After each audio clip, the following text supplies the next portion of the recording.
Hello दोस्तों, कैसे हैं आप लोग। मैं हूं आपका दोस्त रोहन और आप सबका स्वागत है मेरे चैनल गॉड एनिमी में। टुडे मैं एक्सप्लेन करने वाला हूं battle to the heaven season 5 episode number 52 को। पर उससे पहले कुछ बात मैं आप लोगों से शेयर करना चाहूँगा। हालांकि मैंने पहले ही कहा है कि मैं एक प्राइवेट कंपनी में जॉब करता हूँ, तो वीडियो आने में 1-2 दिन लग जाते हैं, उसके लिए मुझे माफ़ कर दे।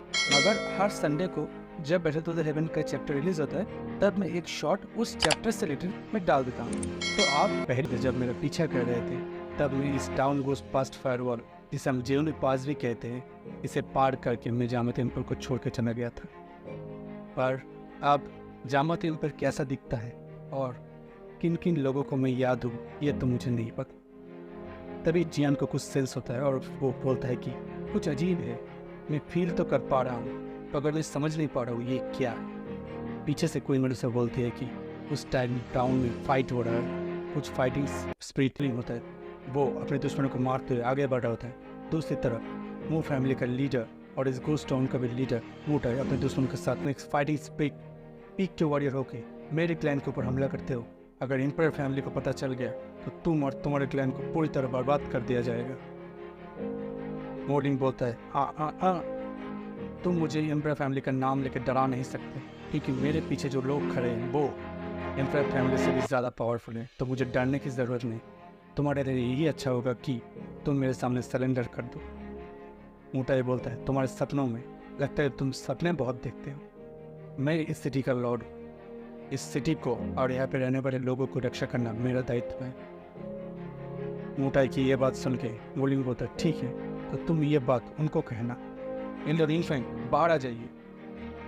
इतना बोलते ही मिस्टी क्लाउड के बहुत सारे वॉरियर्स पूरी सिटी को चारों तरफ से घेर लेते हैं। मोटाई देखता है कि पूरी सिटी को मिस्टी क्लाउड से के वॉरियर्स ने चारों तरफ से घेर लिया है और वो भी गिर चुके हैं। इसके बाद यूनफैन वहाँ पे आ जाता है। यूनफैन को देख के मोटाई बोलता है, ये तो यूनफैन ही मिस्टी क्लाउड से का ही खेलता है, मगर ये यहाँ पे क्या कर रहा है। यहाँ पे आके मोटाई को देख के यूनफैन बोलता है कि मोटाई, तुम्हारा मू फैमिली इस जामाती एम्पायर में 3 मेजर फैमिलियों में से एक है, तो मैं तुम्हें ऑफर देता हूँ कि तुम मिस्टी क्लाउड सेक के अंदर आ जाओ। अगर तुमने मिस्टी क्लाउड सेक का साथ दिया तो तुम और तुम्हारा क्लैन आज बच जाओगे। अगर तुमने हमारा साथ नहीं दिया तो आज हम तुम्हारे क्लैन को पूरी तरह डिस्ट्रॉय कर देंगे। यूनफैन की ये बात सुन के मोटाई कहता है कि मैं मिस्टी क्लाउड सेक का कोई गुलाम नहीं हूँ, और मैं मिस्टी क्लाउड सेक को जितना जानता हूँ उससे मैं इतना तो बोल ही सकता हूँ कि मिस्टी क्लाउड सेक एक अच्छा सेक नहीं है, तो हम मिस्टी क्लाउड सेक को ज्वाइन नहीं करेंगे। और मैं इस सिटी का भी लॉर्ड हूँ, तो जब तक मैं जिंदा हूँ तब तक यहाँ पे रहने वाले लोगों की मैं रक्षा करूँगा, और तुमको भी अगर ये गोस्ट सिटी को मुझसे लेना है तो मुझसे फाइट करना पड़ेगा।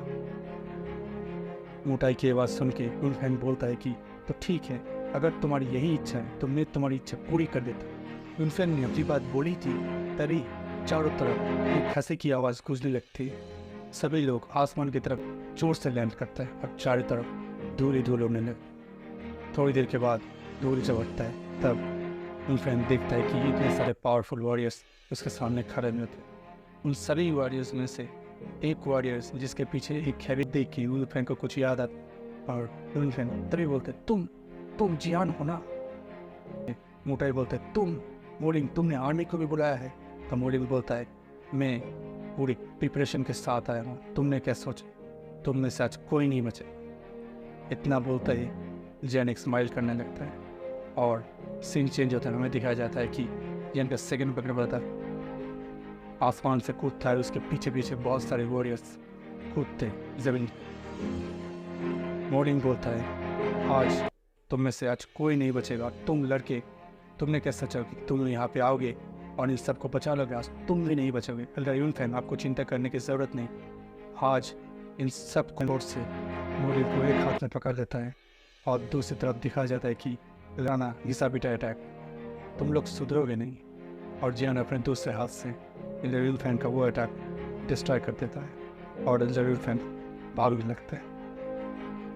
मैं आज बच गया जियान, तो तुम्हें नहीं छुपैन जमीन पे आके गिरता है और चारों तरफ धूल उड़ने लगता है। कुछ ही देर के बाद जियान भी वहाँ पे आ जाता है और जियान को देख के यूनफेंग बोलता है, अगर तुमने मुझे आज यहाँ पे मारा तो मिस्टी क्लाउड का स्लेट लीडर यूनफेंग तुम्हें भी नहीं छोड़ेगा। तो जियान बोलता है, जैसे तुम्हारे मिस्टी क्लाउड सेक ने मेरे क्लैन मेंबर्स को और मेरे क्लैन को डिस्ट्रॉय किया है, वैसे ही मैं एक एक करके तुम्हारे भी क्लैन को, तुम्हारे क्लैन के सारे मेंबर को चुन चुन के मार डाल।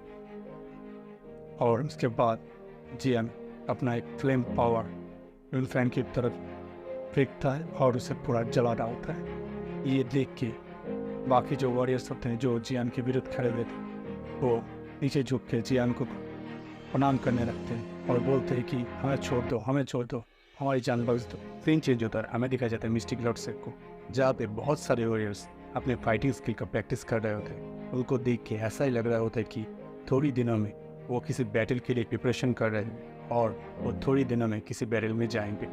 इसके बाद हमें वो जो जगह भी दिखाया जाता है जहाँ पे 3 साल पहले जियान और नालानियान का फाइट हुआ था, जिसे हम 3 ईयर एग्रीमेंट भी कहते हैं, और वो जगह भी दिखाया जाता है जहाँ पे यूशन के साथ जियान का फाइट हुआ था। थोड़ी दूर पे हमें वो जगह भी दिखाया जाता है जहाँ पे एक अंदर कमरे के अंदर यूनियन बैठी हुई थी और मिस्टी क्लाउड सेक में जो भी हो रहा था वो उसे सेंस कर सकती थी। और वो मनी मन बोलती कि मास्टर आप क्या कर रहे हैं, आपका ये कदम मिस्टी क्लाउड सेक को बर्बाद करके रख देगा। इसके बाद हमें दिखाया जाता है मिस्टी क्लाउड सेक का बड़ा सा ग्रैंड हॉल जहाँ पे लीडरशिप पे यूनशन बैठा हुआ था और दोनों एल्डर से बात कर रहा होता है। यूनशन उन दोनों एल्डर से पूछता है कि यूनफेंग की तरफ से कोई खबर, तो दोनों एल्डर बोलता है कि अभी तक कोई खबर नहीं है माय लॉर्ड। यूनशन बोलता है कि वो गोस्ट टाउन इतना बड़ा तो नहीं है, उसे इतना समय क्यों लग रहा है, उसे एक लेटर पास कर दो और लिख दो अगले 5 दिनों में वो कैसे भी करके उस टाउन को कब्जा ले और मुझे रिपोर्ट करे। थोड़ी देर के बाद यूनशन उन दोनों एल्डर को फिर से पूछता है कि तैयारी कैसे चल रही है। तो ये सुन के वो दोनों एल्डरों में से एक एल्डर बोलता है, हम बहुत सारे मैन पावर कलेक्ट कर लिए हैं और वो सभी फाइट के लिए रेडी है, बस आपके ऑर्डर पास होने की देरी है। फिर हम जो की इस मिलिटर फैमिली ने शाओ क्लैन की मदद की थी और इस मिलिटर फैमिली के ख़त्म होने के बाद जो भी छोटे बड़े क्लैन रहेंगे उनसे मैं डील कर लूँगा। चाय पी लीजिए, फिर मैं आप दोनों को सब कुछ बताऊँगा। चाय पीते पीते जियान तांगसेंग के क्लैन लीडर के पोस्ट से रिज़ाइन करने के बाद याफी ने उस क्लैन की पूरी जिम्मेदारी अपने कंधों पर ले ली, तो अभी की लीडर वो है। ये सुन के जियान खुश हो जाता है और मनी मन सोचता है कि मैंने सोचा नहीं था कि याफी उस क्लैन की लीडर बन जाएगी, पर अच्छा है। इसके बाद मोटाई बोलता है कि मुझे जितना इन्फॉर्मेशन मिला है कि मिस्टी क्लाउड सेक एम्परर फैमिली के ऊपर हमला करने वाली, क्योंकि एम्परर फैमिली ने कई बार शाओ क्लैन के मेंबर्स की मदद की है, यहाँ तक कि आइस एम्परर हाइबोडल ने भी बहुत बार सामने आके शाओ क्लैन के मेंबर को बचाया है। ये सुन के जियान गुस्सा हो जाता है और बोलता है कि कितना समय है। तो मोटाई बोलता है बहुत ही जल्द मिस्टी क्लाउड सेक हमला करने वाला है। तभी जियान बोलता है, ब्रदर हम दोनों अभी यहाँ से जा रहे हैं और अगर आपको कोई हेल्प चाहिए तो आप मुझे बुला सकते हैं।